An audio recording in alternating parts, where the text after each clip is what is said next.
WLBT? No, WJTV. WJTV. You know, they heard that. They probably did. I know we're already live, but I think, yeah. Yeah, gotta get the right call letters.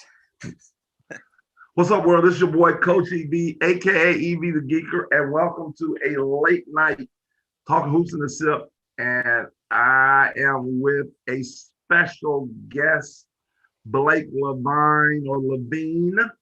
Levine from WJTV in the house. What's up, Blake? Hey, how are you doing? You were there all day today. Hey. I'm still awake. Hey man, I am still buzzing. I mean, it was a phenomenal day. What an ending. I mean, right. We might as well go right there. It was the Battle of Lanier, Maple Street, the 833 local team versus a super talented Pontotoc Warrior team who we had predicted earlier, and I say we, those of us on the show had predicted earlier to be in the state championship game against Raymond. That was our prediction. And so that was early in the year. And to be honest, for me, it changed because I was able to watch Lanier. I called a couple of their games during the year, and I saw how talented they were. And Corterius Shaw blew up. Like he just became a man among boys. And then I realized, I said that, hey, this team's pretty good. And then lately, I just felt like they were a team of destiny. Their coach, prayers up to Bo Clark. What up, T Webb? What up with you, man? Prayers up to him as he battles just a little bit of sickness. I am here able to report he's doing better. Who? And the coach from Lanier's head coach has been down. He's been real sick. You got to turn your volume up a little bit too, Talante. Talante, you haven't met. I want to introduce you to Blake Levine from WJTV. Blake Levine. What am I saying, Levine? You know what I'm thinking? Every graduation I've ever had. Hey, you know what I'm thinking? I'm thinking about what's the boy for the Bulls? Oh, Zach, but he's Zach Levine, isn't he? Zach Levine. I don't know. Now you're confusing me. Oh, well, you know what? I'm the one that's been saying it wrong then. What station he worked with? WJTV. Oh, okay. You were my girlfriend then. What's your girlfriend name, Delonte? Let's go ahead and let's get it out there. Kayla Thompson. Thompson. Yeah, there you go. So there it is. So Kayla Thompson's boyfriend is Talante Weber. Right. So her TV personality. I mean, we just got all type of stuff going on here tonight. Well, we were talking about the game, Talante. You actually watched the game. Blake and I was there. Let's talk a little bit about it. From a fan standpoint, what more can you ask? You had all type of things. You had single overtime. Yeah. Blake, talk to us a little bit from your perspective, what you saw tonight, and then Talante, you can see from you watching it on film or watching it on TV, how did it, talk to us about what you saw and what the announcers were saying, that type of thing. But go ahead, Blake. So for me, I mean, it was intense and physical from the jump. And just because there's a lot of charges being taken, that doesn't make a game physical. It was the intensity from the guard play from Lanier that pushed that game that way. And I think that's how they play best, is when they can play physical. But it also got physical in the crowd. I mean, like I said, just the atmosphere obviously created the fans, and it all boiled into the game. And for me, was it a pretty game? Was it something that you would show to someone that isn't a basketball fan and say, hey, this is why we love the game? It probably wasn't. It wasn't a bunch of 3-pointers and stuff like that. It wasn't flashy. But for basketball fans, that was like a 6-3 football game that you would watch, where it was just beat it to the ground. And I think Lanier won that game because it was that way. I think if that game would have slowed down and it wouldn't have been as physical, I think Pontotoc would have probably won that game. But I think Lanier controlled the intensity, and they ultimately made one more shot. Oh, interesting observation. That it was a grimy, get it in the mud type thing. And Lanier, with their two best players, arguably, and Michael Brown and Quaterius Shaw fouling out. Right. If they don't hit that shot, I don't think they win. I don't think they win going into a second overtime. Number 20, their big kid, was out of breath towards the end of the game. I don't think he scored in the fourth or overtime. He may have had one bucket off a putback, but they ran out of gas. Interesting. Talante, what did you see? Oh, you talking about at the Lanier game? Yeah. Well, I thought Pontotoc was gonna win it. When Quaterius Shaw went out, I thought Lanier was done for. To be honest with you, that's what it looked like from my end. But coach called a timeout. I really thought it was a bad timeout. To be honest with you, I'm not sure. I thought it was a terrible timeout, but it actually it worked out in their favor because they got. I don't know. I can't even say they drew something up because it just looked like they just inbounded the ball. He got it. He just threw it up and he called game on him. So that's what happened on my end. But I think Pontotoc had chances to win it. I think both teams had chances to win it with the foul count and everything. And free throws, like I had tweeted out like a couple of days ago, free throws have been big. Everybody who's dropped the close games, they've missed a ton of free throws. I'm not really sure how many Pontotoc missed, but I know they missed a couple of them down the stretch to win the game. That would have won the game or changed the game. Yeah, all of their shooters, Rock Robinson, Joe Hayes Austin, they split a pair, and you can't split a pair if you expect, to win that championship. Now let's go back to Raphael Anderson, who's the assistant coach, who's filling in for Bo Clark. In his defense, I know why he called the timeout. We heard it from after the game. It was 3 people around the kid, and it looked like he was getting ready to turn the ball over. And it was just a reaction for him to call that timeout. And most guys would have done the same thing, to be honest with you, because they had been having trouble turning the ball over. You got to think about it. The kid got the rebound. Lanier seems like they're from the security game, and then he throws the ball back in a backcourt.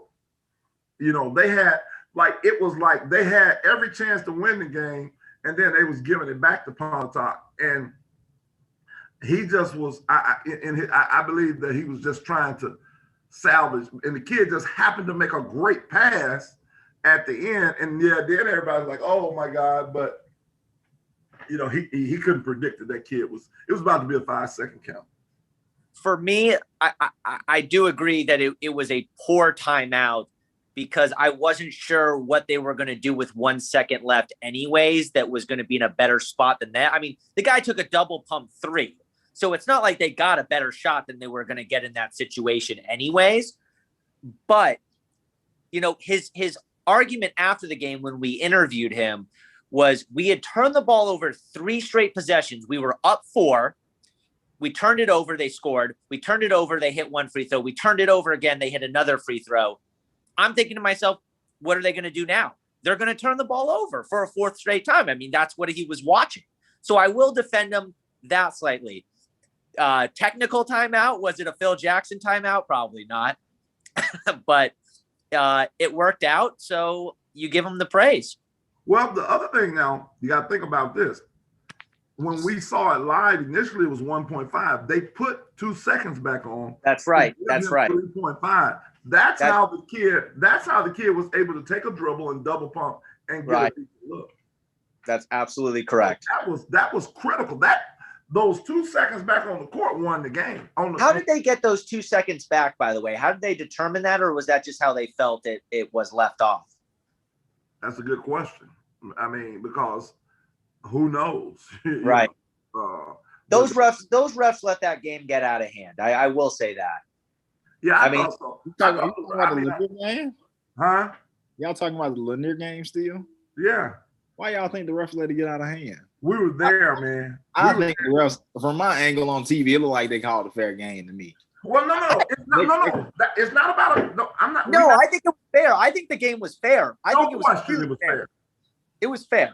No question. So where did it get out of hand at? Because I thought that they called for a championship game.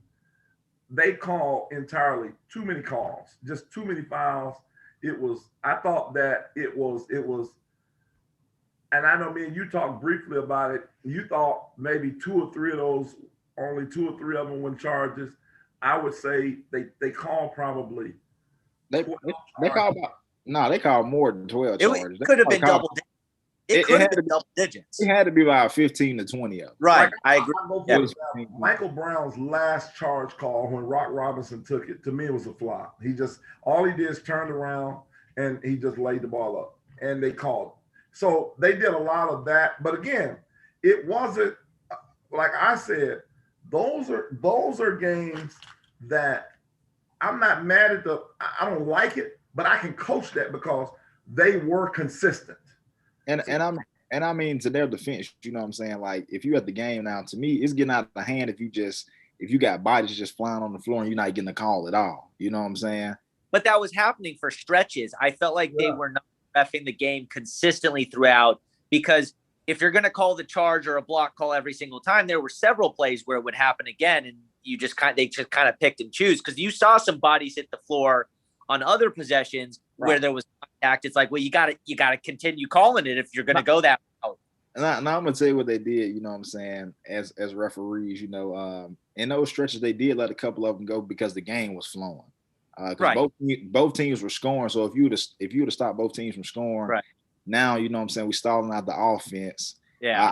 I do think they called the charges at the right moments when the game was slowed down and both teams were pretty much not getting anything done. So now you can call it because it's no flow in the game at all. But when the game is flowing, you can't call a charge and just kill the flow of the game. So I got a question for you. What did you think about the technical? Because I felt like that was a bad technical. I didn't even see what happened because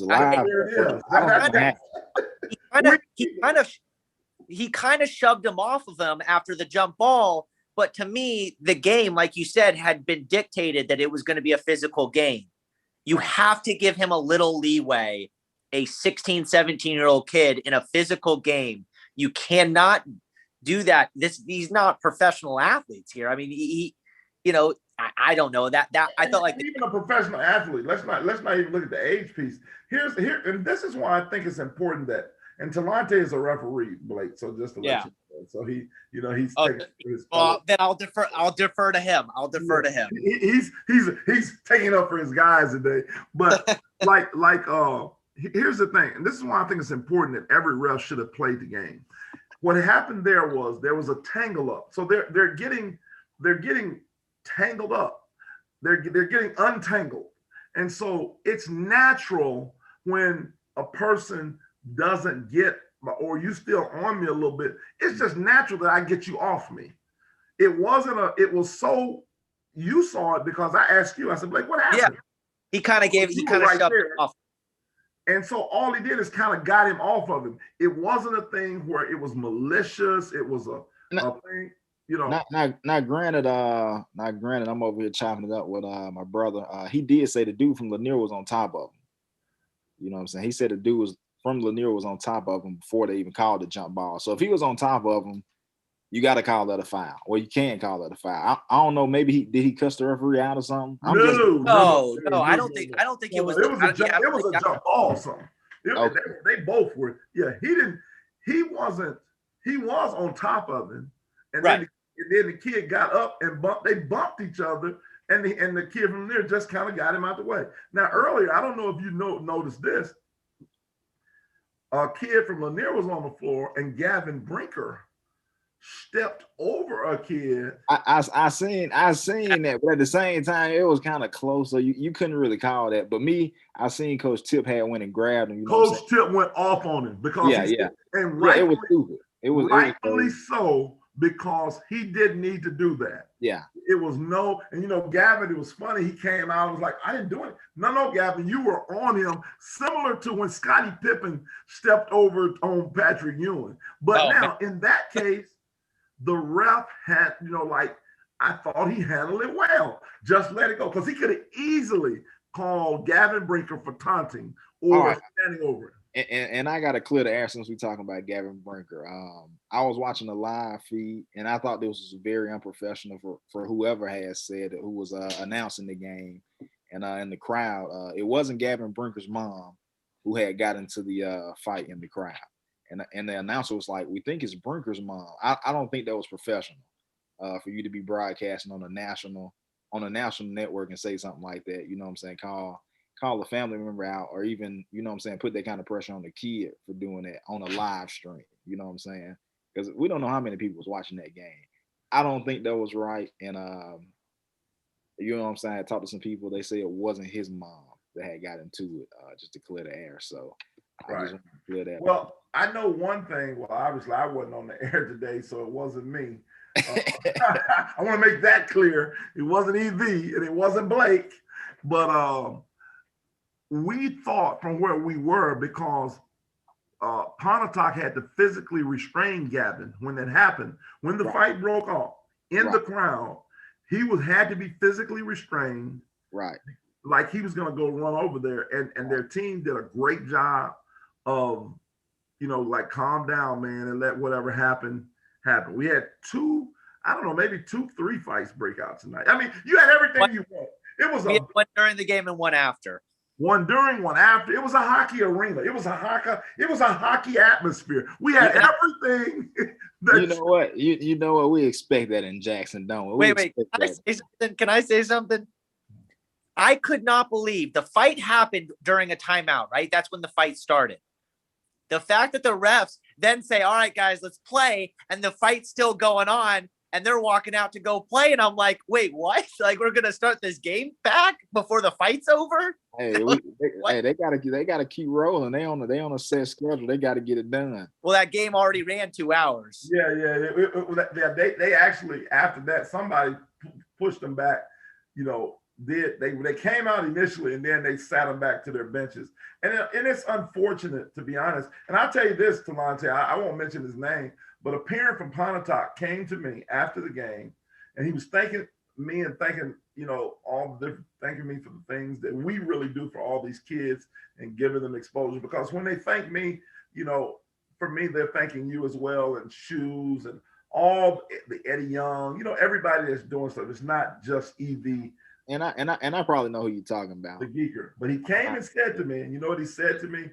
He said, these refs are the reason that this stuff happened in the stands. Now, granted, I can only imagine how hostile it was in there. It was very hot. It was but that goes back to what we kind of talked about last night, what we alluded on last night. You got a close game going on. Everybody's rooting for their kids, family member, you know what I'm saying, whatever it may be. You're going to have trash talk, but you know what I'm saying, sometimes trash talk can escalate to something else, you know what I'm saying, and that's probably what happened. I wasn't there, so but I know how we can be, you know what I'm saying, as fans, so I'm sure that's probably what happened. Somebody might have made a play and they might have said, your son suck, or your nephew. Oh, it was definitely something was said. No question about it. Yeah, hey, man, I just want to take this time, make a quick shout out. We have the great Jamin Brakefield, the star Duke player on the live tonight. What up, Jamie? You missed it here today. You know, you left us and went to Virginia, and we didn't get a chance to see you in the big house any of these 3 years. You should have been right over here. You and Deshaun Ruffin at Callaway, but you know, we forgive you, man. We hope you're doing a great job. You know, you're doing a great job this year, man. Congrats on turning Duke around. You know, you didn't won the last 6 in a row. Also, they said Josh West and Luther Riley was on the play calling duties tonight. So that was who did the play calling, what you were talking about, Delonte. So, yeah, I think that you, on those things, you have to be sure, you know. And I'm not going to say, you know what, I would be lying to say, you know, sometimes, you know, when you're in that position over there, you do speculate. And yeah, you so, can count in the moment. Absolutely. yeah, you get caught up. And so he probably saw, whoever said it, probably saw Brinkers try to get over there. And so, you know, you want to be let's face it, the media, we want to be the first to release stuff. Oh, yeah. We want to be information. Oh, that was such and such, you know. So I can see that. I'll give whoever a pass on that, you know, because but you're right. I understand. Sometimes we do things that, you know, can seem unprofessional, but it was, to me, the game was, when I walk away from it, I see more positives than negatives, even with the negatives, even with the fighting, everything. It was it was a great game. It was a brawl. It was a and I can't sit here and say I didn't have the feel that it was ugly basketball. I didn't feel that way. No, I felt that it was just too heavyweight. They slugged it out, you know. And look, that was one of them games, you know what I'm saying? Just like I went back and watched the Lake Comerant versus Callaway game. I mean, those are just, you know what I'm saying, playoff basketball games, you know, just two teams battling it out. Like the game was very entertaining from my end, even from watching it on TV. I can only imagine how it was being at the arena, you know what I'm saying? But it wasn't boring at all. It wasn't dry. It was, you know what I'm saying? I was over here cheering, you know what I'm saying? I'm over here like, dang, they missing these shots. You already know I'm like, man, Pontotoc got to get there because they're going to bust my bracket on the floor. Yeah. But, yeah, it was entertaining on my end, man. We had fun watching it. And like I had tweeted out the other day, yesterday, life goes on. You know what I'm saying? Life going to keep moving. You lose this game. I mean, how many times have we seen last-second shots, you know, teams win at the buzzer? You know what I'm saying? It's not the end of the world. You know, I'm sure it's heartbreaking tonight, but tomorrow you're going to wake up and you might still have an empty feeling in your stomach, but you know, life gonna go on, and you just take that learning experience and move on to the next basketball game, which kids gonna start playing probably here in the next 2 weeks anyway. So, absolutely, they're not gonna even stop. You know, my hats are off to Pontotoc. Really enjoyed. You know, this was my first time actually getting a chance to see play. Really talented team. You know, Zane Tipler from Zane Tipler, JJ Washington. You know, Joe Hayes Austin. You know, obviously Gavin Brinkham, who I think is a stud. I think he's a star. I think, you know, when I look at Gavin Brinker, who's probably, when I first saw him, and, you know, like all the media, we want to be credit seekers. I felt like I was the first guy to say he was a big time player in the media, you know, and so he is like, he has, to me, lived up to the hype to me. And he's grown. He's continually growing. He looks like a kid that's going to grow. He looked 6'7" out there tonight, and he looked like he gonna grow. He could grow another 2 inches. And today I looked at him. I said, man, this kid could be a pro. You know, this is the first time. You know, I already said a high major. I felt pro today, Delonte. But then Blake, you said something. I didn't realize this. He didn't. I don't know if he scored in I don't know how much he scored in the fourth. Do you know how much he finished with, Delonte? I'm thinking he finished with somewhere in between, like at least 15 and 20. It was more in the teens. Yeah. I think it was like, you know what I'm saying, between 15 and 20, because I know go ahead. Did he have 2 or 3 threes? At least 2, maybe 3. Well, I know he had about 2-3. I know for sure he had 2 threes. I'm not really keeping up with it, but I know he had 2 threes and at least 4 or 5 layups. Mhm. What did you think, Blake? What was your thoughts? Oh, well, he's a super talented player. Let me first say that. The fact he's a sophomore, I mean, says it all. But no, I think that was a physical game. I think that was a good game for him. As a young kid, maybe, at this moment he, maybe ran out a little gas because he was killing them on the offensive boards early. And that kind of in overtime, they didn't kill him on the boards as much in overtime and late in the fourth. So I wonder if that maybe was a difference, but he's an excellent player. He's an excellent player and he's going to be really good. And, this is my first time, I've seen Rock Robinson at your camp. I like Rock's upside, big guard, big wing. He showed that he can handle the ball under pressure today. Did he turn it over? Maybe, yeah. Did he have? But he has very good upside. This is the first time I saw Joe Hayes Austin. Really impressed with him. His effort. He gave good effort in guarding Katerius Shaw tonight. Like he took the ball away from him, deflected a few times. Can step out there and knock down the shot. Pontotoc will be back here next year. There's no doubt about it. It's they only lose Rock Robinson and J.J. Washington, 2 big pieces. But when you bring back Brinker, Austin, and Tipler, I think that's something, to come back with. And Raleigh Tipler, my hat's off to him. I thought he had a great game plan. First time I ever saw a coach game plan for a passer. He put, every time Katerius Shaw, if you use Katerius Shaw, each game gets a lot of baseball court passes for layups. Not tonight. Pontotoc will sprint back every time. And every time he went to do this, they were people all over him. What can I say about Katerius Shaw? The kid is special. He's, I'm always the one. This has been my whole life, Talante. I don't care about saying crazy stuff. He's the Magic Johnson of basketball, of high school basketball right now. Because he actually played. This was my first time seeing him play. I think I seen him in the gym one time at NBA over the summer. But yeah, he was out there dropping dimes on guys. I got to give it to him. He was making it look easy. No look pass. I was like, he made it look easy. And I was like, dang, he can really pass it for real though. Like he ain't shoot it, but you know what I'm saying. He was out there dropping dimes. But kind of like you guys had said, I think Rock Robertson played a great game. You know what I'm saying. I know you say he didn't really handle it well, but he's not a point guard. He's more like a big shooting guard. So, and he didn't even shoot in the threes tonight, which was weird to me. He didn't get to shoot in the threes, so he scored. He did most of his damage going to the basket. I did think they attacked it pretty well. Joe played the way he always does with a whole bunch of energy, deflecting, diving on floors for loose balls, getting rebounds. I really liked him. And Gavin played the way he plays. You know what I'm saying? He did miss those 2 free throws down the stretch that I think could have altered the game. But he's a 10th grader, so you can expect that in a big game like that. I'm sure it's fatigue, that big court. You know what I'm saying? So, and the game was physical, so everybody missed free throws down the stretch. But like you said, they'll be back. You take it as a learning experience, and just move forward with it.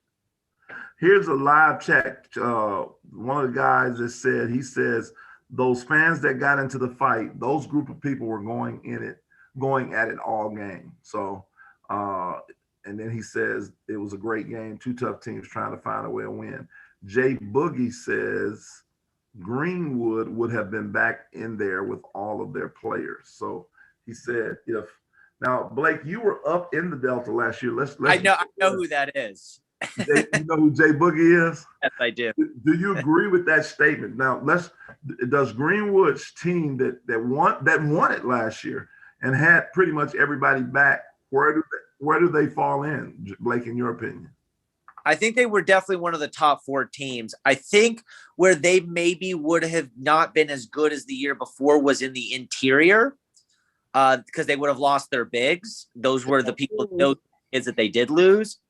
but their guard play and the guy that won the MVP that put up 30 and 10 last year would have all been back. They all went to private schools. The point guard averaged, I don't know, 32 points a game this year in private schools. And then the other one got a triple double in the 3A state title game. I mean, they dominated individually in private schools. I assume they would have been in here.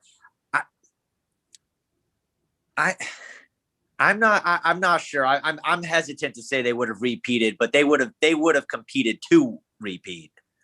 What do you say, Delonte? I mean, me personally, I really think, and I know you got to have some luck. I really think last year they came in because I don't even think they were that good. They were fourth in their district. I think they were the same. Yeah, I don't think they were good at all. You know, they just got hot at the right time. They had a little. They were good. They won. They won it. You can't say they weren't good. If you're going off of stats wise, you know what I'm saying? They were fourth. Can I jump in, guys? Yeah, go ahead. Come on. We got Lavelle Shoes Johnson. Go ahead. Jump in, Shoes. Just jump right on in. They were fourth in the region last year, but they were like 26-7 overall. They just, they were good last year. But region players, people are familiar with you. People are, people know how to play you. So they had a tough time. They were fourth in the region, but the rest, Clarksdale, they were a really tight, close, competitive district. The big thing for them was they had the region tournament at their place, and they finished first. Shoes, you kind of freezing a little bit. You kind of freezing. I'll take it from there. They did play at their own place, and then they went to Mississippi Valley for the other games. Yeah, they did. And Valley is right down the street from Greenwood. It's all of 5 minutes. Yeah. Home game. Yeah. Right. Yeah. So they had Shoes. You look like you're breaking up a little bit. Let's see if you can talk. Let me change things. Now we can hear you. You hear me? I said, but they were going to be a top 10 team coming back. They were going to be a top 10 team coming back. With everything they had coming back, they would have been a top 10 team this year. They'd have been the favorite in 4A probably. And I agree that I can't say that they would have won it, but they would have definitely been one of the teams that we considered should be in the mix to win it. 100. Right. Well, JT Sheets is one of the kids you talked. No, not JT Sheets. JT Lawrence, who went to Sheets or Delta Streets. He went to Delta Streets. Let me get it together. Sheets, Streets, beats. Yeah, he getting buggers though. He getting buggers over there. I think he averaged like 35 again. DeAndre's a heck of a player too. I know he's a football player, but the guy's a pretty dang good basketball player too. Yeah, what's his name again, Blake? You said he had a triple-double? Yeah, DeAndre Smith. They call him DJ. He had 30 and 10 in the 4A championship last year, 30 points and 10 rebounds against Raymond. But we got to think. In 4A for the past couple of years, every year the favorites right now is Raymond. You know what I'm saying? They've been there every year. You know what I'm saying? Let's be honest. They are the A side of 4A. You know what I'm saying? They're gonna be there, and that's just like I talked to Coach Tony today. They're gonna be ready Thursday. So come Thursday, we can expect Raymond to lift that gold ball and get their lick back from Lanier. So listen, they said they coming, they ready. Hey, he told me when he walked by me today, he said, "EV, I subscribe to your channel, and man, you picked against us." And I said, Tony, I did say y'all was gonna be there. I really feel and that and Shoes knows I kind of when I got on Lanier's bandwagon a little early in the year, they kept getting momentum. I don't know what kind of win streak Lanier's on. They might be on a big time win. I don't know if they've lost in a while. I don't know when the last time they lost. I don't either. And I'm gonna say this: they looking like a team of destiny. There it is. That's what I said. And destiny. They really do, because when you look at tonight, they pretty much could have won the game in regulation, but they pretty much almost gave it away. I mean, and that's why I can see, we talked about this a little before you came on, Shoes. That's why I can see why Ralph, AKA Red, called that timeout right there at the end, you know. And shout out to Raphael Anderson, man. He's done a phenomenal job filling in. It's not easy coming in and going one chair over from an assistant to a head. That's a big deal. Absolutely. And he has made the transition seem seamless, to be honest with you. Yeah. He's done a phenomenal job. And I mean, even from watching the game, they still win the game if you don't call the timeout, because the dude spent off him and made the layup. Yep. Right. Yep. They still would have won the game. Was that over? That was overtime though, right? That was overtime.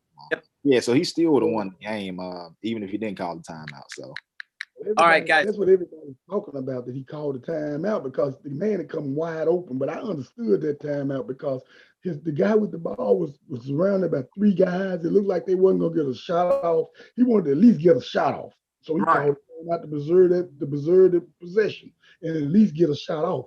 It just happened that just after he called the timeout, that man came open. Oh yeah, hey, that's how it happened, man. You know what I'm saying? They hit the buzzer beater, heartbreaker. What are you gonna say, Blake? Oh, I was gonna say it's time for me to go to sleep because I got to get back there in the morning. Okay, all right.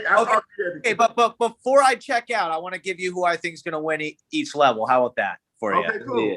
We've already. Hold on, let me write it down. You know what I think? We've done that.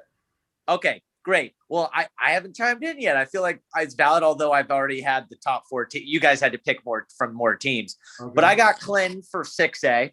Okay. Did you guys take Starkville? Is that what I'm guessing here? We got Stark. I got Starkville. I got Clinton too. Blake, okay, I got Clinton. 5A, I'm taking Forest Hill. That's who I got. Who you got, Shoes? Because you didn't get a chance. We did this last night, Shoes. Who you got? I'm going Starkville and Forest Hill. Okay. Okay. But I will say this. If Holmes County beats them, Holmes County wins it. Okay. All right. I got you. Okay. 4A, I'm taking Raymond. Okay. I'm taking Lanier. Okay. Tony's gonna be mad at me, but I'm taking Lanier. They look like a team of destiny. Yeah. 3A, I'll take Andrews. Yeah, I gotta go with them. Yeah, I got St. Andrew. Everybody got St. Andrew. But no, T-Well, who you have? I got St. Andrew winning that one. I mean, that's easy money for them now. Yeah, I think Don't discount Boonville. Don't discount Boonville. They've been solid. They've been hot lately. They have been hot. They got some guys. They got what's the guy name? Is it McKinney? McKinney been averaging like 26 a game. So, you know, it's gonna be interesting. You know what I'm saying? We'll see, because they got that early morning game tomorrow, don't they? At 12. Yeah, I'm not sure. That sounds right. Who's got the 2A? Who you got 2A, Blake? Okay, I got one of my best buds, one of my favorite coaches in the state. I'll take Derek Moore in Coahoma County. Derek Moore is I'm from Clarksdale, Mississippi. I love Derek Moore. I think he's a fantastic coach, and it hurt him so bad that the girls' team didn't win last year. You should ask him about it. And who you got? I picked Brandon Shields Saturday night, and I said Death, Texas, and Coahoma County. And you know what? Coahoma County is my hometown, but I picked against him. I picked somebody else. Who did I pick, Talante? Do you know? I can't remember who you picked, but who did you pick? Newton or Calhoun? Nah, neither one of them got a chance to beat Coahoma. I had picked Coahoma to win. Yeah, I'm going with Coahoma too. I don't know who I picked. Maybe I did pick Coahoma. I was in the media room last. I was in the media room last year. Yeah, you picked Bay Springs. I heard they pretty good too. No, that's who I picked. I picked Bay Springs. That's who I picked. I picked Bay Springs. It might be a good game. I picked Bay Springs. That's who I picked. Yeah, but Coahoma coach said last year in the media room at the championship he was going to be back again next year. I mean, he back. And you know what? He beat a team, New Site, that everybody had picked. Yeah, I had New Site winning it. They went there. And hey, tradition wins sometimes. Tradition wins sometimes. What and 1A? Who you got? Is it Ingomar?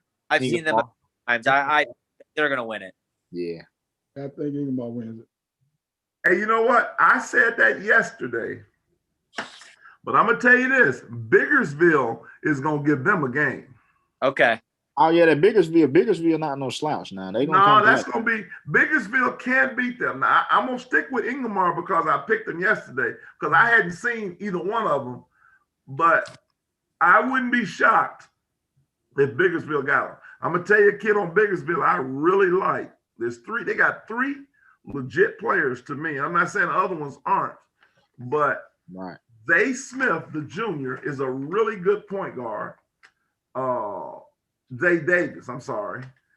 Cam Smith, obviously the big fella, the 6'7" kid. And the shooter, Devin Leatherwood, can shoot the basketball. So are we doing girls too or no? yes, jump the girl. Okay. Give me Meridian for 6A. Okay. I don't know who I had. I don't think it, I don't. You had Olive Branch, didn't you? No, I picked I'm German. gonna ride Olive Branch too. I got Germantown winning. Wow. I got Germantown too. Really? Can't bet against the top player, man. I think she's gonna come and perform in Jackson. I've seen them 3-4 times this year, man. I think they're really good, and she's fantastic. Hey, I tell people, hey, big time players perform on a big stage. Well, I'll take Meridian. Don't forget this. Don't forget the pole girl now, Meridian. Yeah, We're talking about absolutely. Okay. Too. All right. I'll take Meridian. Okay. Shoes, who you got? Who you taking, Shoes? I'm gonna go Olive Branch. Okay. It's hard to bet against Jason Thompson. Hey, I'm going with the coach, man. I'm going with Jason. Okay. Who you got 5A, Blake? Holmes County. Holmes County. I think I went home. I gotta look and see. Shoes, who you got? I'm trying to remember who all in there. I can tell you Holmes County, Neshoba Central, Brookhaven, and Laurel. I'm gonna go with Laurel. Okay. 4A. Who you got? That's my favorite one. Give me Choctaw. Yeah, you got to take Choctaw, man. Good pick. You got to take Choctaw. I'm the one. I love Choctaw. I love Melanie Timms. I love Carly Keats. Love them. Love Choctaw. But I got Pontotoc extending their 23-game winning streak to 24 and sneaking away with the title. 3A. This one's tough. Who all we got? EV. 3A is Belmont, Kemper County, Crystal Springs, and Cassup. I got Belmont. Yeah, I'm taking Belmont. Yeah, I'm taking Belmont. And 2A, we have New Site, Newton, Union, and Calhoun City. New Site. The boys can't get over the hump, but the girls got that tradition we just got through talking about. I'm going to take Noon. So I'm saying they beat New Site. Yeah, that's what you're saying. You're saying they're going to go back to back now. Oh, yeah. No, 2019. Yeah, right. And 1A. I'll take Ingomar again. Yeah, Ingomar. Yeah. I didn't see the other team. Yeah, so. Hold on, you talking about it. Look, I told y'all yesterday West Lounge was gonna be in the finals. Okay. You know I'm not gonna count my people out. You know what I'm saying? I know Ingomar tough, but you know I'm gonna have to change my pick from Ingomar because my girls from my way they did win. It's down. There you go. I'm gonna go with them. I'm gonna go with them. I'm gonna go with them to upset. Upset Ingomar. All right. It's the week of upsets, pretty much. You see what I'm saying? It's the week of upsets, so we're gonna go with that. Hey guys, I was on the way home and I was listening. Hold on 1 second. Hold that thought. We're gonna sign Blake off. Blake, go ahead, man. We'll see you later. All right, guys. Have a good night. Are we doing this tomorrow? We'll be there. All right. See you guys. Go ahead, Shoe. I was gonna say, I heard you guys talking about the tick late, man. That was a good tick. He his elbow high at that guy. Oh, he did? He froze. Oh. Raleigh Tipler said, Yeah. "My hats off to Lanier, to Lanier's coach." And then somebody said, "Talante Weber ain't trying to give anybody credit. Tell him to go fix his brackets. Forrest Hill winning 5A." So that's what Finetto said. Hey, Finetto, my bracket's broke, buddy. Hey, my picks have been trash. I've been mine just busted all the way around. I'm not gonna lie. I still got 6A. 6A is the only one that's still standing, but everything else broken. Yeah. Raleigh, Coach Tipler, man, great job again, man. Phenomenal. You did a phenomenal job, man. Nothing to be, you have nothing to be ashamed of. No, absolutely not. I mean, to me, you know what I'm saying? I know it's a heartbreaking loss, but to lose at the buzzer in overtime, yeah, you just consider it unlucky, you know what I'm saying? But yeah, I respect, can't be mad at that. Being a coach of 30 years myself, I respect. I watch. I love when guys come in and I can understand their game plan. I can at least see what they're trying to do, and I really saw what they're trying to do. Go ahead, Shoes. Now you're back. I'm back, man. No, I was just saying that I felt like he did throw the elbow high at the kid after they called the jump ball when they were kind of coming to loose. I thought it was a good technical. I mean, you gotta call that to keep the game clean. I heard you guys talking about people saying that the refs caused the fight. Nah, refs didn't cause the fight. They let them play some in spots. That was a game. That was a tough game. I thought it was a fair game.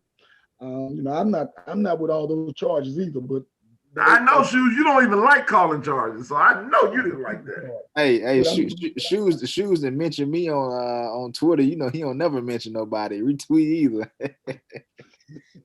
Hey, yeah. Shoes. But Evie, I am like you in that they were calling them consistently. You got to adjust when they're calling them consistently. You can, like, again, I didn't agree with them, but I can coach consistency, and I think that hats off to Pontotoc. They did what I used to try to do as a coach. I would tell my team, our goal is to take 10 charges a game, and you know what? All I wanted to do, if I could get 3 of them, because I've never been in a game like that where they call that many charges. Usually the ref doesn't call that. They don't give you the benefit of the doubt. They're going to call you a block. But they were consistent, charge after charge after charge. And some of them weren't even charged. I remember Cortarius Shaw took a charge on Gavin Brinker. It was a horrible call. He wasn't even set. But they were in the mode of calling it. So I would have been trying to take them too.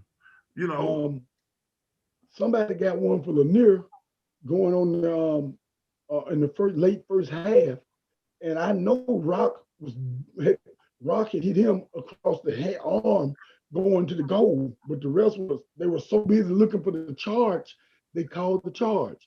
They missed the foul up high, which probably occurred before the charge. I mean, that's just what they were into. They were calling charges. So you got to adjust. You got to start pulling up. You got to shoot a jumper. Do y'all realize? I don't think anybody hit a jump shot before you hit that jump shot at the game in the second half. I don't remember. Nobody did because everybody was in attack mode trying to get to the foul line. Well, Blake made a good point. He said, I think until maybe Shaw made a 2-point field goal. He said it was the first field goal that Lanier scored all quarter. Yeah, they scored all their points on free throws. Yeah, and so it was that type of game. I think both ways. There's nobody should feel cheated. Now, I mean, like it was not it was like I said. I didn't like the game personally how it was called, but it was called consistently. That was a tough game to call, Evie. That was a tough game to call. I mean, you got to let the kids play some. You're trying to let them play some. They called the charges, but other than the charges, they laid off a lot of contact on other stuff, and they just let them play. I thought that Pontotoc could have showed a little more toughness on finishing around the rim. They missed a lot of stuff around the rim. Yeah. They could have showed a little more toughness. They missed a lot of stuff. But they did. I thought that they showed toughness in the fact that they got in there and took charges. See, you got to have some toughness. Like Tipler's game plan, you can see. I don't know if they ever take charges like that at the time, but you could tell there were several things I saw. Make sure that when Cortez Shaw looks to throw the baseball pass, get all on it. The other thing was sprint back on D. Transition defense was important.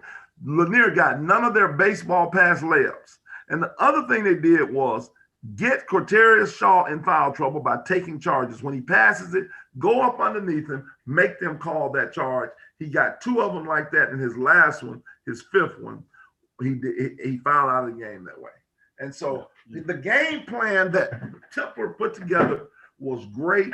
Lanier, I thought Ralph and Red did a great job with his game plan. He did what they want. They did what they were supposed to do. Everything. Well, it was everything that you wanted. You know, obviously it was just last man standing. That's what it was. And then when you had a kid, did I say Talante? Because one of those games, remember, the kid came up to me and said, he said, Coach EB, you was with us. He said, you said that we was going to win with a late shot or something like that. I know I said one of them, but I just don't know if it was Lanier. I got to go back and see what my prophet. I can't remember. You said somebody with a last second shot. I think it might have been Lanier. You did say Lanier. It was Lanier versus Pontotoc. You did. Yeah. And so my prophet word got in there last night. My prophetic gift was activated. So we're gonna see if it's gonna continue because. And here's the thing I want to say as we get ready to wrap it up. If anybody, we can mention a few other, because they weren't the only games. But I want to say this. I always want to keep saying this, man. And I'm gonna say this till they get it. We love all you guys. We hate the fact that Hulu, we're just predicting that's part of entertainment. Right. It's nothing personal.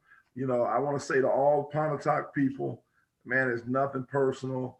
Man, I love you guys. I mean, I pray that you guys have, it's not the end here. You're going to continue to have, a good career. It hurts now. Man, we all have been there. We all have ended our careers playing back. Like, I hate that I cannot go and play at the Y 5-on-5 right now.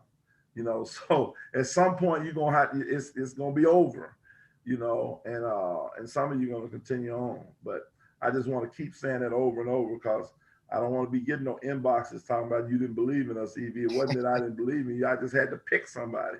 Right. That's what we're doing. We're picking somebody. Right. So, and like me, I've been wrong. Look, I'd have picked so many wrong picks already, but it's kind of like EV said, you know what I'm saying? Me, guys, personally, I don't care who wins, to be honest with you. I'm gonna be happy for whoever wins because I deal with so many coaches, so many players, so I'll be happy for whoever wins. But you know what I'm saying? Our picks, we just going off what we think, you know what I'm saying? Looking at records, looking at performances, we just going off what we think was going on right now. So honestly, for the record, I don't care who wins. Tonight, who's gonna win? I said Pontotoc. I picked Pontotoc tonight. Me too. They found a way to win it. Let me ask you this, Corey Isaac. I got you, dog. I got you. Appreciate you. Corey Isaac says he's gonna buy and donate 2 passes to the showcase at the end of the month. So we appreciate you for that Corey. And I'll let you know who needs those. Also, let's go real quick. Itawamba and Raymond, what did you guys think? Raymond just did Raymond. I mean, they found a way. They I didn't think Jabari was on his best game tonight, but Tremaine. I've ever seen him. Huh? He played the worst I've ever seen him in the sense of, Tremaine was good. He hit shots. He handled the ball. He hit the free throw. I think the big turning point in the game. Well, a big point in the game was Itawamba went to the line in the 4th quarter with a chance to cut it to 2. Missed both free throws. Raymond went back up the court, got a 3. Tremaine hit a 3. And they kept rolling, right? I think Tremaine hit a 3. He might have got 2 free throws, but Raymond went back and scored. I think it was 2 free throws. Huh? It was 2 free throws. 2 free throws and opened it back up. And from there, if you didn't realize it, they only scored 2 more points the rest of the game, I think. Yeah, and I figured it would be that way. You know what I'm saying? I had told him Itawamba would be tough. You know what I'm saying, in spurts. But I figured in the end, they just got too much championship pedigree, and they was gonna pull away down the stretch. And that's really what happened. Like you had said, Robinson didn't have his best game at all, to me. Um, but you know what I'm saying, maybe he's saving it for Thursday. You know what I'm saying? I know he can score, and Thursday is the big game that really matters anyway. So I think, Tremaine could have a bad game on Thursday. So that's the thing that comes with having, you know what I'm saying, two good guards that can play. I think Robinson had a bad game Thursday. I'm gonna call him and tell him. I'm gonna call Tadlock and tell him he's allergic to the Coliseum. Last year he missed one game and didn't play that, wasn't that good at Ole Miss. I'm gonna call Tadlock and tell him I believe he's allergic to the big picture. I'm gonna mess with him. Well, I want to say this. I don't want to be. I don't want to dismiss what happened. Tremaine Dixon won that game tonight for Raymond, in my opinion. Not only did he hit big shots, he handled the ball. But here's the key, I think. He dominated defensively Kendra Hampton. I'm just being honest with you. I felt like he dominated him. He dominated that matchup. I thought initially somebody else was guarding Kendra, and somehow Tremaine switched over to him, and he just locked him up. And I'm just telling you this. I'm going to start calling Tremaine chip on his shoulder, because it seems like every time he plays, he's got a chip on his shoulder. And that's a good thing to have from a guy. I think he's like, it's almost and I don't know if he's, people can say, well, he ain't got nothing to prove. No, I think you should have something to prove. We all should have something to prove. Every time I stepped on the court, I had something to prove. And that's how that young man is playing right now. Every time I've seen him, I'm more and more impressed with him, because he doesn't care who else is on the court. You can see in his eyes, he thrives off guarding the best player. He thrives off. He sold himself that he's the best defender in the state. And right now, to me, the two guys I would say are the best on-ball defenders are him and Donovan Sanders. And both of them are great leaders at the point guard position. You know what I'm saying? Both of them, they lead their teams by example, communication. I'm sure you guys will see him. You'll see Donovan tomorrow if you haven't seen him. He's a great vocal leader. You know what I'm saying? Tremaine, I know you guys seen him tonight. He does it all the time. So both of those guys are great defenders, and both of them are great leaders at the PG position.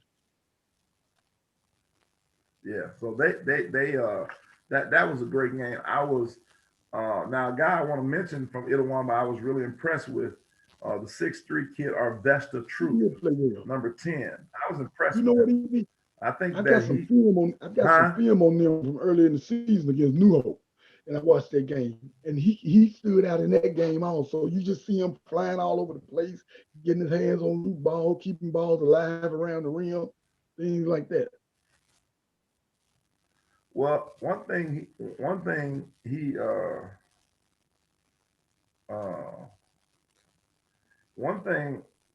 does do, he's long, and he can shoot the basketball. I saw him come off a screen a couple times. I like him. He's a prospect. For me, he's a kid that he's a potential SWAC level player to me. Like when I look at him, I could see him. I like to see how he develops. He'll be great if you listen to Troop. You need to he need to come to Tidal Wave, camp, and let's see how you do against the big dogs. And I don't know what AAU team you play with. We like to see you in the AAU situation. I don't know who he plays. I don't know. Shoes, do you know if he plays anybody? I don't know if he plays with anybody or not. We still talking about the kid from Itawamba. Yeah, I don't think he do. Which, what I'm saying, which is, we don't really have a lot of AU resources in our area, in the state, really. You know what I'm saying? We really don't have a powerhouse program anymore, per se.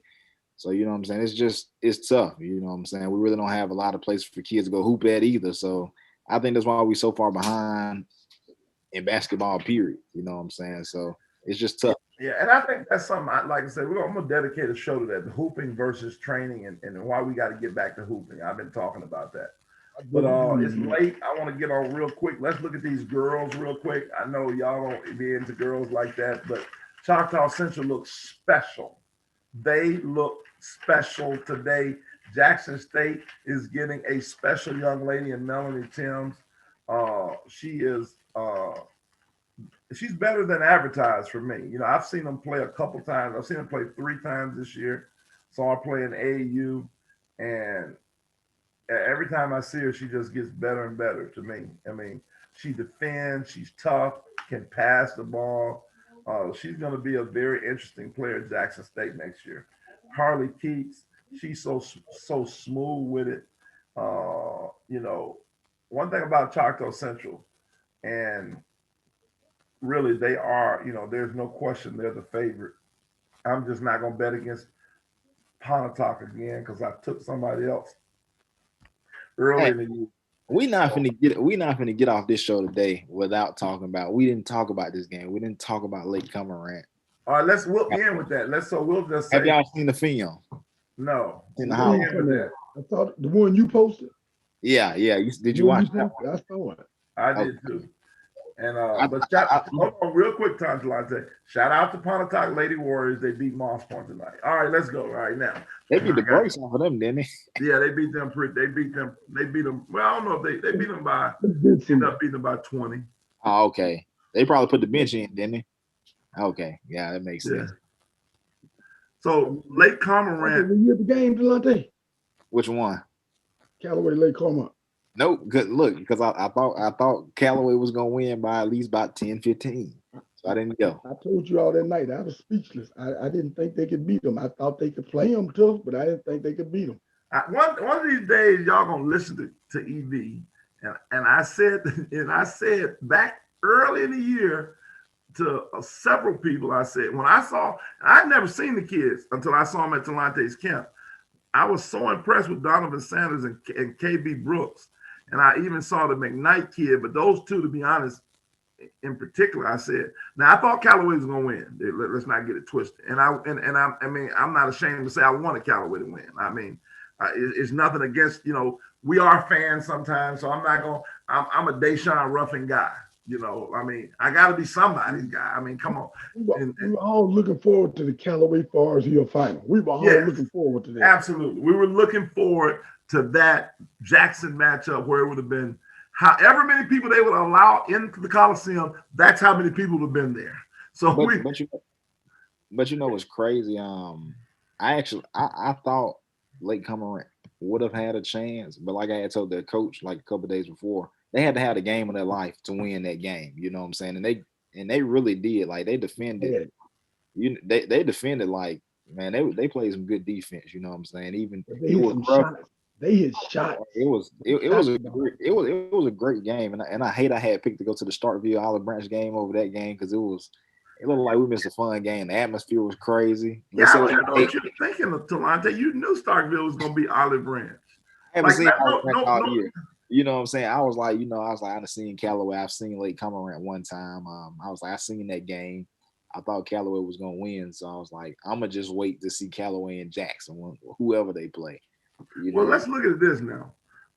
Now, let's take this. And this is what I talked to Dave.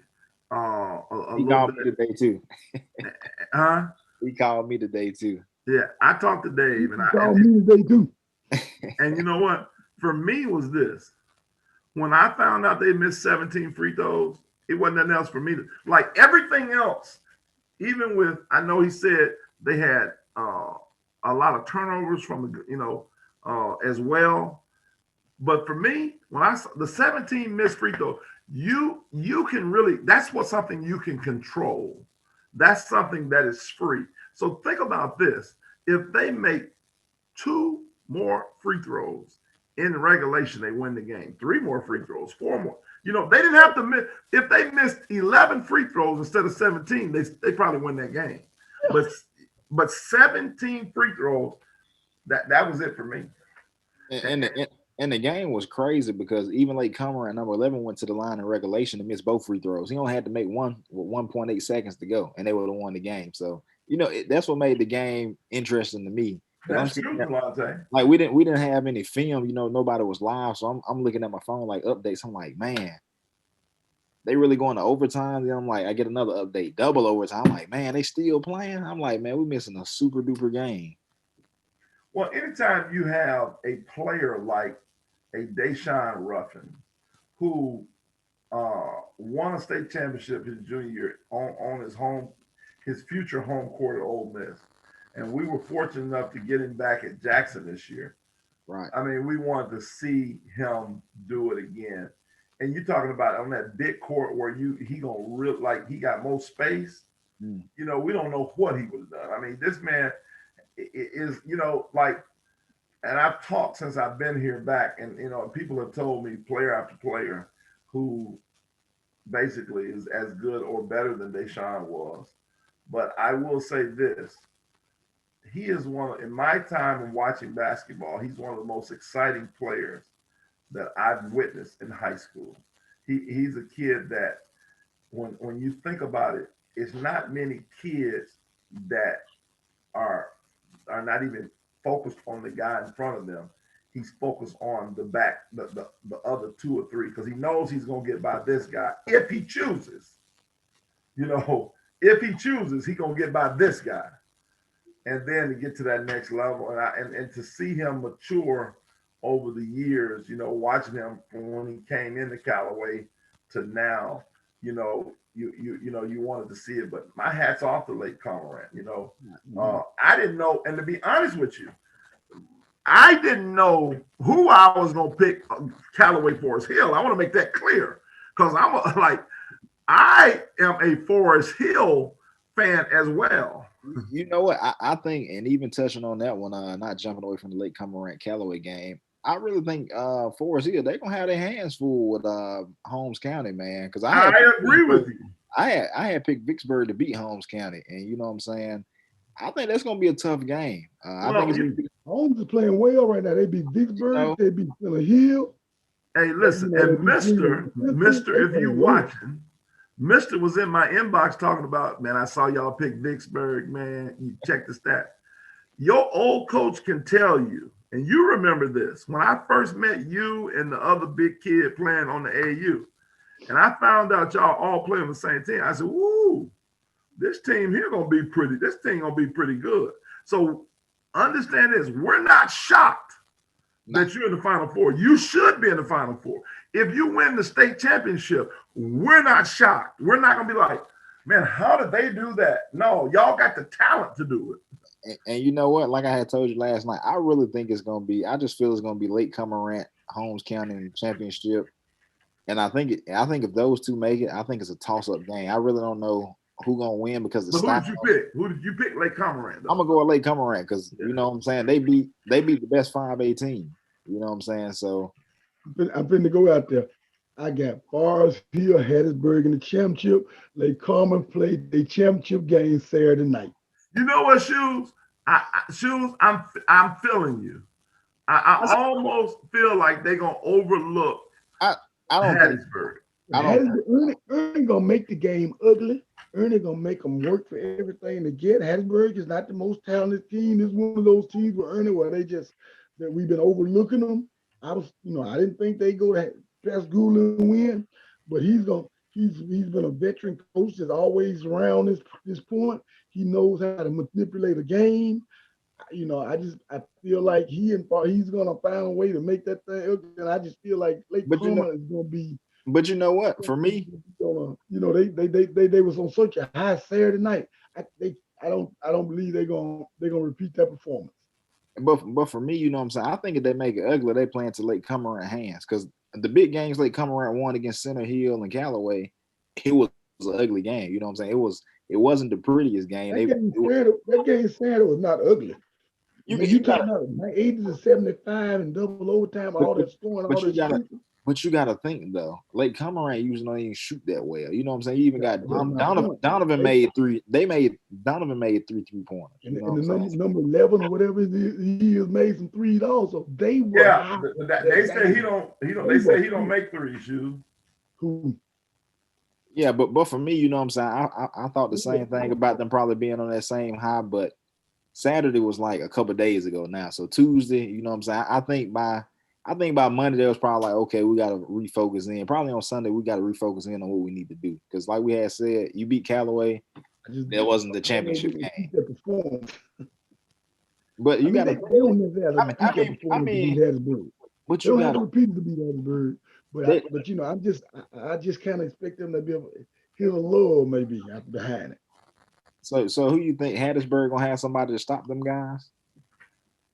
It's gonna be a team effort. If Hattiesburg wins, it'll be a team effort. It'll be your team defense. It'll be, like I say, they'll make the game ugly.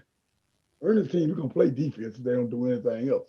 Yeah, and I think whoever, you know what I'm saying, I know Lake Hummer ain't gonna play some good D. So I think whoever had the best offensive game, you know what I'm saying, because both of them gonna play D. So I don't know who's gonna have the best offensive game between them two, but it should be good, man. What time they play tomorrow? Late. Tell Shoes who play tomorrow. I know it's 5. I don't know what time the game starts. I don't know who played last, who played first. Give me a minute. I should be. And tell me who play in the morning, because I'm gonna get up and get them to go in there in the morning too. Okay, tomorrow. Okay, Tuesday. Tomorrow we got 2A girls, New Site Newton and Calhoun City Union at 9 and 10:30. Then the boys at noon, Oklahoma County Bay Springs. Ooh, that's a big one.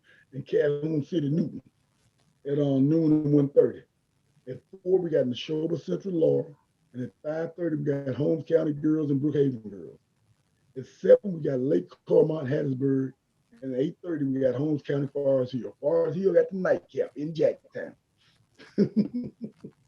Hey, I just got a text. And this is from Gavin Brinker's mom. She said, "We did not start that brawl, coach. We were literally surrounded by Lanier fans in attack. I really hate that happened. I've never been a part of anything like that." So there you have it. I understand. It was unfortunate that it happened. Yeah. You know, and it's no place for it, to be honest with you, but it happened. It happened, and you know, and this is going. I may sound crazy, but and y'all tell me if I'm like, even you tripping. I'm cool with that, but it didn't take away from the game. You know what I mean? Some stuff. You know, it was, and don't get me wrong, it shouldn't have happened. But you know how it wasn't a brawl where, you know, people were going nuts, and it was a faction of people. Emotions ran high.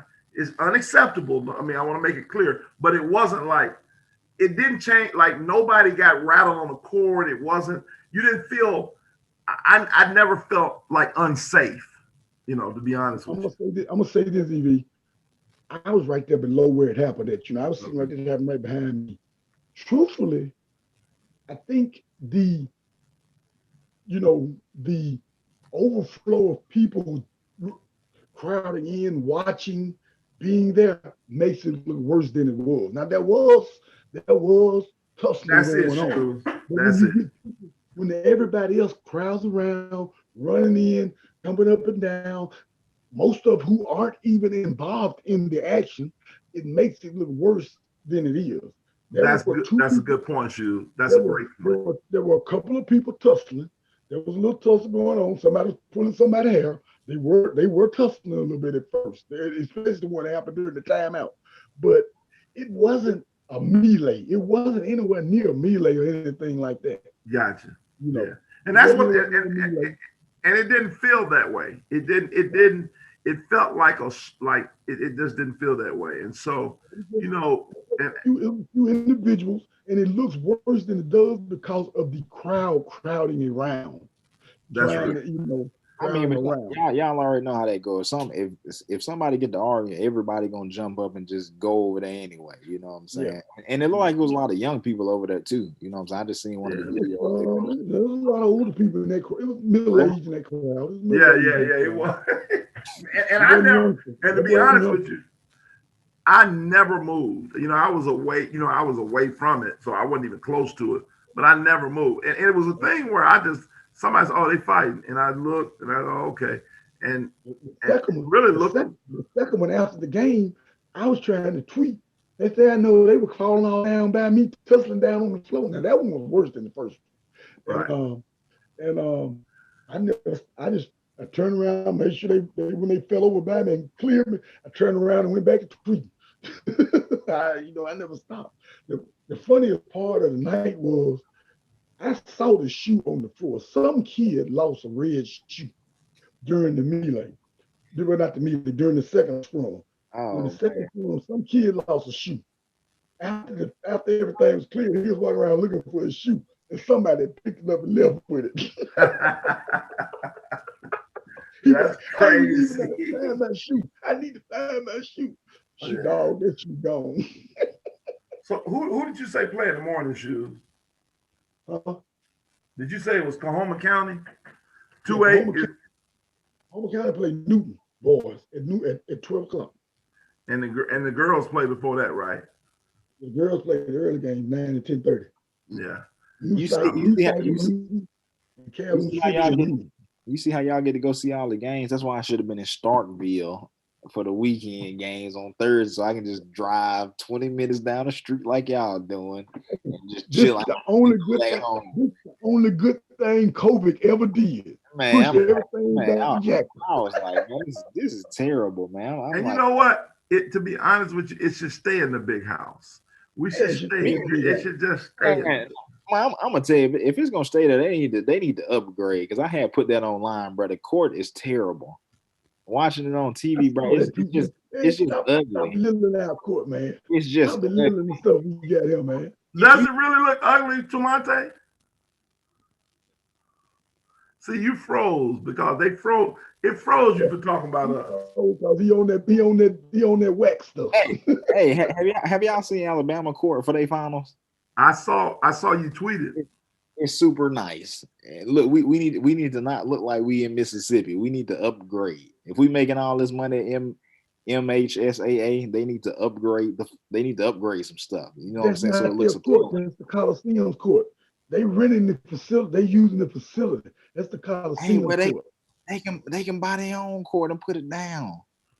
If we're gonna be at the big house, and I have no problem being at the big house, but let's make the big house look nice, like a house on the hill, and not the house down the street. Hey, well, guys, man, I would love to have a nicer facility in Jackson, but I mean, I agree with you. Of the nicer facility, I want it here. Yeah, I think that it would be nice, and we can end with this. Y'all, unless y'all have anything else, because it's approaching my like I've hit that time where it's 1 o'clock. It's good late night geek, and we can do this to me. After each we can do it tomorrow night. After games, because it is you never know what's gonna happen tomorrow. I hate that I didn't have my camera out to video that. That was and my man from Par Photography, he had that thing out and he videoed it. So I know you'll be seeing, people will be able to see it on his Twitter, I'm sure. The shot is on the shot is on Twitter already, boy. They got 3 different angles on it. Like I done seen it from a front angle, a side angle, back angle. Really, it should be I thought it might be an ESPN top 10 play, because I think they have to get on there and retweet it. They got to get the retweets up on the video. Yeah, it's one of those deals, but it's gonna be interesting. I think is it a game every day this week, Shu? Yeah, we got a game all the way to Saturday. Yeah, we got games all the way to Saturday. Okay, that's what I thought. We got the semis today, tomorrow, and Wednesday, and we got the championships Thursday, Friday, and Saturday. And you see, and that goes back to what I said. That's just unfair for us that don't live in Jackson, for you guys to just be able to drive down the street, and we got to drive 2 hours to watch the action. And that's just me. You have a girlfriend that lives here in Jackson. You should have been. This should have been your week. It don't matter. I got one saying about things, Tawante. Life ain't fair.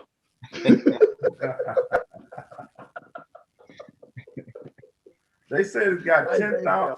they said the video got 10,000 views on Instagram. Oh man. I was on Instagram. Oh, see, I ain't even seen it on Instagram. Wow. Wherever the kid is at, you know what I'm saying? I'm sure they're gonna blow it up, you know. So I haven't seen it on Instagram yet. Let me hop on and see if somebody posted it. Because I haven't seen it at all yet. So 10,000 views. Well, all right, man. Well, appreciate y'all jumping on, man. We'll man, let's look at tomorrow night. We'll just play it by ear and see how it goes off and just see what we got going. Man, we need, you know what, who we had winning tomorrow?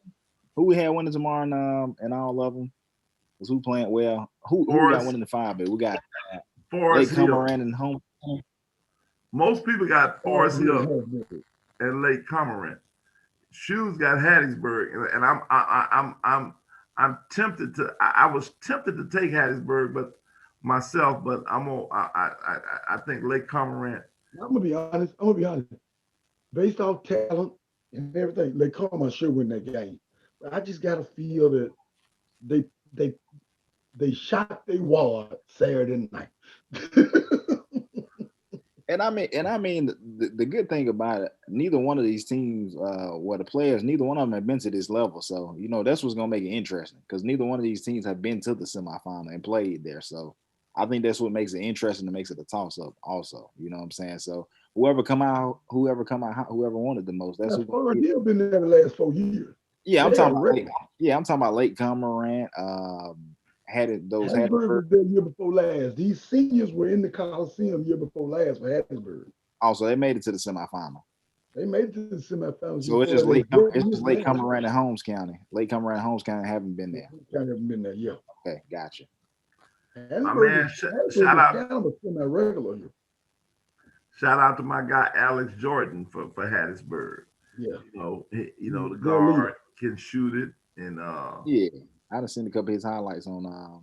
Yeah, he can play. So we're gonna see if Alex can bring it home. So somebody said, "Shoes, you wrong again." You know, I don't know what they talking about on Twitter, but what you talk is DID Hoopers. Oh, DID Hoopers. Yeah, I be seeing them on there. Yeah, so he said, "Hey, we gonna see. Look, my bracket's been busting all the time. Wrong about. Tell him to tell you what I'm wrong about." He said, "What you wrong? What he wrong? What Shoes wrong about? Shoes want to know what he wrong about." But also, Talante, they said the lights got better in the Coliseum. It used to be dark, so they fixed the light. So hey, we ain't worried about. We need to get rid of them blue curtains around the court and put a new court down. That's what we need to do. Get rid of it. Yeah. Make it look good. If they make it look good, they upgrade that. We can have it in Jackson every year. Every year. Cool. You know, it'd be really nice if somebody built a state-of-the-art 5,000 seater facility. Maybe I would say 5,000. I don't know if I go any further. Because or worse. Maybe best case 7,500, because at the end of the day, I don't know how much usage is going to be. It'd be nice if it could be a 7,500 seat arena, but you could use it to do AAU tournaments and stuff like that in too. Where you can be full courted, full courts and stuff like that. You're thinking about something like the Lanier Center down in New Orleans. I think they probably hold about five.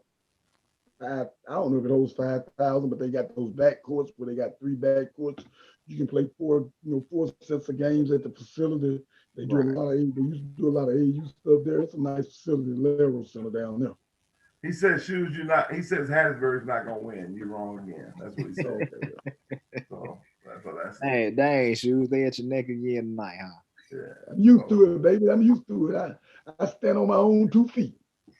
Hey, Shoes, I get it, man. I've heard people call me Shoes 2.0, man. They talking about, I'm saying, what's crazy is I don't think people like Daniel Green. Yes, we'll do a 6A preview tomorrow. He wanted us to do a 6A preview. So, all right, we'll do a 6A tomorrow. But it's crazy. What I find, man, people have challenges with kind of outspoken and people who stand on their own 2 feet sometimes. They I do. don't like going with the crowd. I just kind of, now if the crowd is going the right way, I'll go. But my brother told me a long time ago, if a million people believe in a dumb idea, it's still a dumb idea. So, I don't have to be that guy that, everybody, and I don't mind saying outlandish things. I don't mind saying Quaterius Shaw is Magic Johnson. And then I hear Darren Chancellor, a great player in his own right, said he hasn't seen a kid pass the ball like that in high school. Like, tonight. yeah. So at the end of the day, because it's all our opinion. We're geeking. We're all geeking. It's all our opinion. We just, it is what it is. And somebody gonna be wrong, somebody gonna be right. That's it. And it is. You can't be afraid of being wrong. That's right. On your own 2 feet, you cannot be afraid of being wrong. And we missed, today is the first day of March. And what I'm saying, that shot was a perfect way to, start March Madness. That was a crazy shot to get out. So you hit on the head with that, Lante. That's a great way to start March Madness. So this week, I'm sure we're gonna see a couple more buzzer beaters this week from somebody, girls and boys. So it's gonna be interesting to see. Right now, look, I do my post game awards article I do every year. I've got a great nominee for the game of the tournament already. You got one on the first. You got one on the first night. First night. Yeah. So and that first night, I think both of those games, they were real championship level games. So those are great semifinal games to kick it off. I'm not sure. Like, I know we said that the Rumble was gonna cause some blowouts. I don't think we're gonna have any blowouts with these matchups. I could be wrong, but just looking at the matchups that we got, two of them in 1A. We had 2 of them in 1A. Look, we talking about the big dogs. We ain't even talking about the little guys no more. We talking about the big A's now. I can't see no about the big A's. Yeah. All right, fellas, for Talante Weber, Shoes Johnson, I'm EV, aka EV the Geeker, saying good evening, good night, and I lay you, and I'm going to go lay down.